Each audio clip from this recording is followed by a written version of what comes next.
Can you be happy and healthy? Do you want to be happy and healthy? Reverse question, if you are healthy, are you more likely to be happy? And the physiology of that's pretty simple. If you've got a healthy body, so all the systems in your body are working effectively, if you're fit and strong, then you've got the happy chemicals in your brain that make sure that you feel happy. So you have dopamine, reward chemical, you have serotonin, which is a satisfaction chemical, you love your life, satisfied with your life. You have endorphins, which are pain-killing happy drugs, and brain-derived neurotropic factor, which is fertilizer for your brain. So the chances of being happy when you're healthy are much higher. Isn't that awesome? But here's a very controversial question. Can you be fat and happy? And we hear a lot of that. Social media is full of don't fat shame and don't be nasty to fat people, and being fat is perfectly okay and being fat is healthy. And is it possible to be fat and healthy? And of course the answer is yes, because if you look at the biomarkers for health, what the medical professionals will look at, if you have a low resting heart rate, healthy blood pressure, healthy blood sugar levels, if you can function normally in life, and I'll use morbid obesity or simple obesity as an example, where your weight is affecting your health.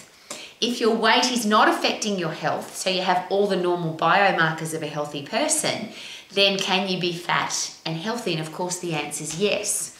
But that wasn't my question. My question was, can you be fat and happy? And we deal with this every day because the world is now filled with depressed people, anxious people, angry people, people who are unhappy about their life and they're taking lots and lots of medication to try and get happy, or people drink, gamble, smoke, take recreational and pharmaceutical drugs to try and feel happy.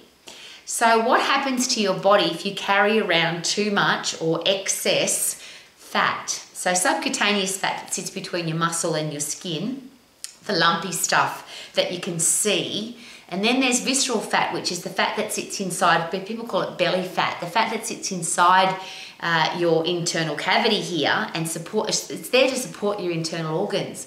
But if you have too much of it, it squishes your internal organs, of course, and that makes you unhealthy. But can you still be happy? Now, the challenge with sending messages to your brain to say, produce serotonin, brain-derived neurotropic factor, dopamine, endorphins, all the things that make us feel good, if your internal organs are being squashed, now one of the big ones is serotonin, which is produced in your gut. If that system's busted and broken because it's being squished, it makes it much more complicated or almost impossible, if not impossible, for those happy chemicals to get to your brain. So if your hormonal system's busted and your hormonal system starts in your brain and finishes in your rude bed, but you've got hormonal glands all the way through your body, and if that system's busted and broken, if it's not working effectively, then the process of being able to get happy chemicals back to your brain is also going to be broken. So there's my question. Is it possible that we have a lot of unhappy, depressed people because we have a lot of overweight, now obese people? And I share this in the most passionate, positive way I can. Humans can do whatever they want. Adults can be obese if they want to. That is a choice. But what about our kids? Our kids are now growing up in a world where it's normal to be overweight, because once it's past 50%, it becomes normal. If more than half the population is carrying excess fat, then that's become normal. And we now have a lot of children who are carrying excess fat. We've got overweight children, we've got obese children, we've got morbidly obese children. Have they got any hope? Is it possible for them to be happy? From a physiological point of view, it's very complicated. Can we choose to be happy? And I would like to say that you can, but I would like to think, or please consider the reverse, which is if I've got a fit, strong body, then my body's more likely to produce the chemicals in my brain that make me feel happy. They don't get produced out of the sky, and I always say from a pretty pink box. That's not where happy chemicals come from. For your body physiologically to feel happy, to feel satisfied, to feel rewarded, to love your life, you have to be producing those chemicals inside your body. And if your body is squished, the internal organs are being squished, then it's difficult for that to happen, of course. Now, The next thing is, what about body image? If you look in the mirror and you've got excess subcutaneous fat, so you've got lots of rolly bits all over your body, we live in a world where that has become very normal and very acceptable. So there should be much less people who are worried about carrying extra subcutaneous fat around, because we're bombarded with it all the time. We have television ads now with very overweight people. We have models. We have overweight models. We have overweight actors. We have this. It's become very normal to carry excess fat around.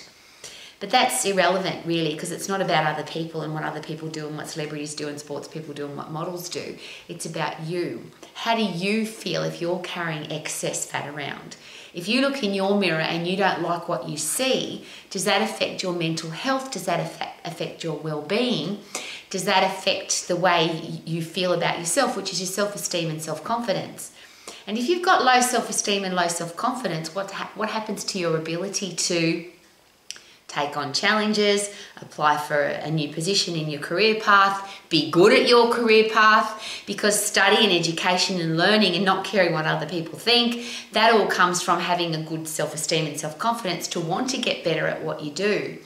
If you are lacking in self-esteem, so you don't love who you are, is it possible that the rest of your life becomes really complicated? Now, I'm coming at you from a very old lady who's worked with hundreds and thousands of people all of my life. And I personally, and this doesn't mean it doesn't happen, but I've never personally met somebody that shared and a lot of people have shared their inner thoughts with me, have shared, I'm really fat, Rowie, and I'm really happy. It's always been the opposite. Rowie, I'm overweight, I'm carrying too much fat, I'm out of shape, I don't like the way I look, which is making me very unhappy. And then, very sadly, there's another group of people who are in great shape. They've got ripped abdominals, they've got low body fat percentage. You would consider them to look amazing, but they're not healthy either mentally or physically, because they're fanatical about having ripped abdominals and tight butt cheeks and looking a certain way. So how do we make sure that our kids don't get involved in either of those horrible places? So they grow up with a happy, healthy headspace that says, I want to be healthy. I want to have dopamine, serotonin, brain-derived neurotropic factor, endorphins, and they're obviously not going to use those words. But when their brain's filled with that stuff, they're more likely to think clearly, be more creative, be critical thinkers, have high self-esteem and self-confidence, and be happy. And that physiological process is produced by the fight and flight system, which is to get puffed, overload your heart and lungs, your cardiovascular and respiratory system, overload your muscles and bones, your skeletal and muscular system, make sure that your endocrine hormonal system and your central nervous system are working really hard. When they all work together, then you have the physiological effect of, if I fight and flight, I produce adrenaline, epinephrine, cortisol to help me overcome the threat so I can fight and flight. And after I've flighted, sprinted, after I've fought, I've punched, kicked, overloaded my muscles, my brain now says, okay, congratulations, you're alive.